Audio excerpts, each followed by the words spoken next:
How to stop spam calls on iPhone fast with this trick. So now you can stop letting spam calls waste your time. iOS 26 comes with a powerful new feature, call screening, that can block or filter unknown numbers before they can even reach you. So now, first you need to make sure that your iOS is up to date. To do that, you can open up your settings, and from the settings you need to scroll down, go with General, and go with Software Update, and make sure that it's updated. Install the latest version of iOS 26.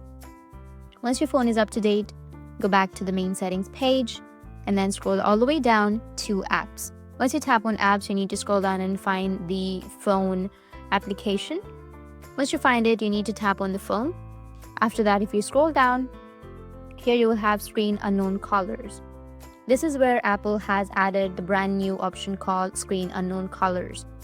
If you select never, then calls from unsaved numbers will ring and missed calls will be displayed on the recent list.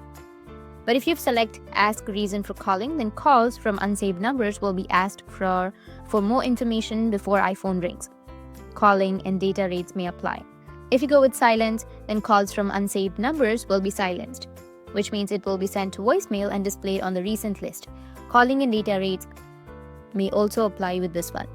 So if you want to stop spam calls on iPhone, then you can just use this trick. You can either select the ask reason for calling or silent. So that's it. And if you have any questions, feel free to comment below. Thanks for watching.